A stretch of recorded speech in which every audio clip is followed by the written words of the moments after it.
आज हम बौद्धिक आश्रम में स्वास्थ्य पर चर्चा करेंगे। व्यक्ति यदि स्वस्थ है तो उसके लिए धरती स्वर्ग है। अगर स्वस्थ नहीं है, वो अस्वस्थ है, तो उसके लिए यही धरती नरक है। शरीर का सुख इस पर निर्भर करता है कि आप कितने स्वस्थ हैं। और स्वास्थ्य के लिए सबसे जरूरी विषय जिसकी आज विस्तार से अपने संबोधन में चर्चा करेंगे, वो है गहरी नींद। जो अनिद्रा का शिकार रहता है, जिसकी रातें बिस्तर में करवट बदलते बीतती हैं, गहरी नींद नहीं आती है, रात में बार बार नींद खुलती है, फिर काफ़ी देर तक वो सोचता रहता है, इधर उधर ध्यान भटकता है और फिर कोशिश करता है बार बार सोने की, लेकिन उसको नींद अच्छी नहीं आ पाती। तो आज आपसे चर्चा इसी स्वास्थ्य के इसी बिंदु पर करेंगे। सबसे ज़रूरी है व्यक्ति के लिए गहरी निद्रा। अगर गहरी नींद नहीं है तो उससे तमाम रोग पैदा होते हैं, अनेक शारीरिक कष्ट पैदा होते हैं, मानसिक मजबूती कम हो जाती है। आपका दिन भी, जिसकी नींद गहरी नहीं होती है, उसका दिन भी अच्छी तरह से नहीं बीतता है। धीरे धीरे अगर पुरानी अनिद्रा की बीमारी है तो उसे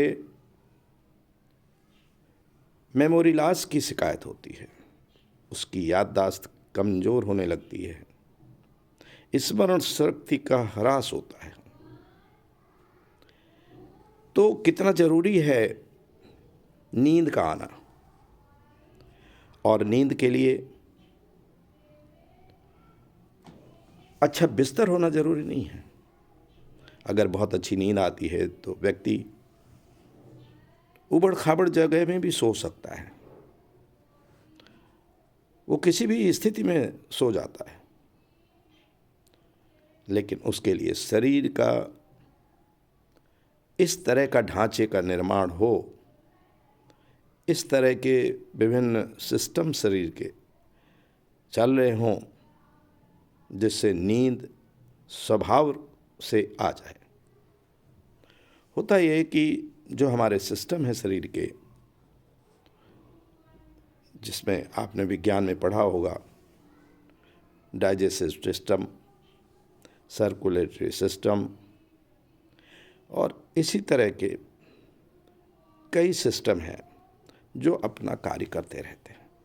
इसमें डाइजेस्टिव सिस्टम जो आहार प्रणाली से संबंधित है, जो आपके भोजन करने से संबंधित है, ये बहुत ही महत्वपूर्ण नींद की दृष्टि से भी है।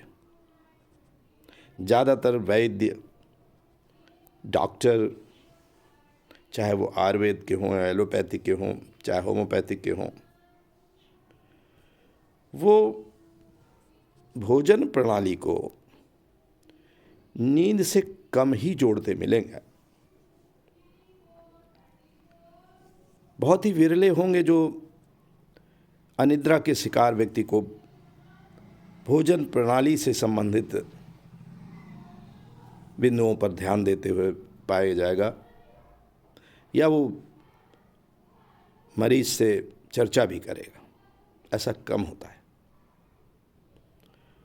एलोपैथिक में तो तमाम लोग नींद की दवा देंगे, होम्योपैथी वाले भी देते हैं, आयुर्वेद वाले भी, यूनानी वाले भी देते हैं। नींद अपने आप में कोई रोग नहीं है। नींद बहुत अधिक आना भी किसी रोग का लक्षण है, और नींद का अत्यधिक कम होना भी किसी रोग का लक्षण है। जैसे भूख अधिक लगना किसी रोग की निशानी, भूख कम लगना भी किसी रोग की निशानी।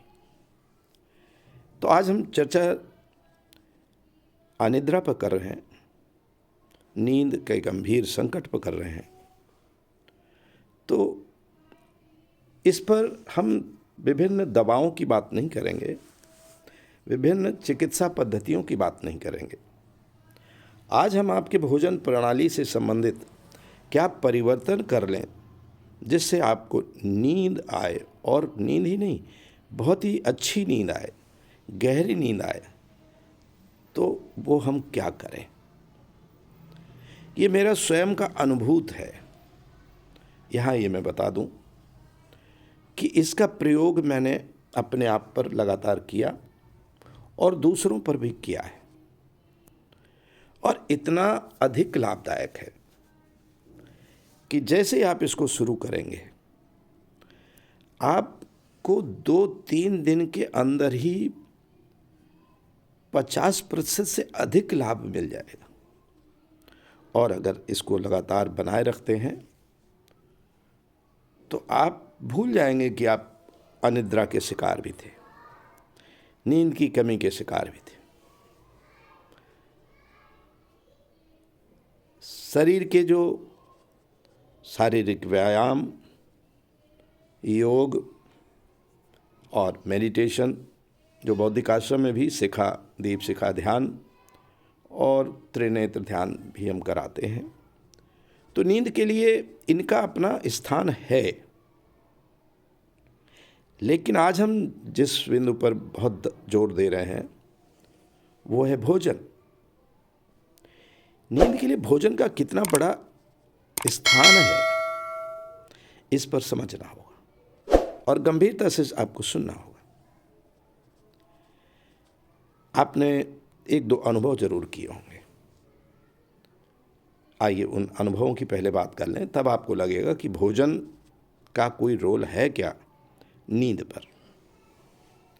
कभी आपने देखा होगा कि शाम का भोजन देर में किया और अधिक किया, अधिक भोजन कर लिया, देर में भोजन किया, बहुत भरपेट खा लिया,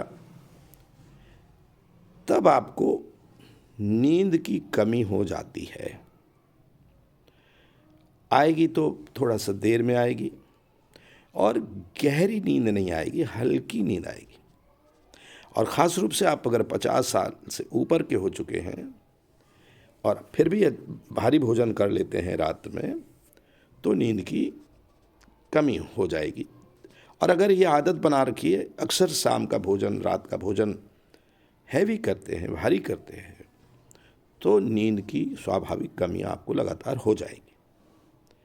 इसलिए नींद को बनाए रखने के लिए आपका ये अनुभव आपके लिए काम आएगा कि अधिक भोजन रात में कर लेने से नींद की कमी होती है। अब यहीं आपका इलाज भी छिपा है।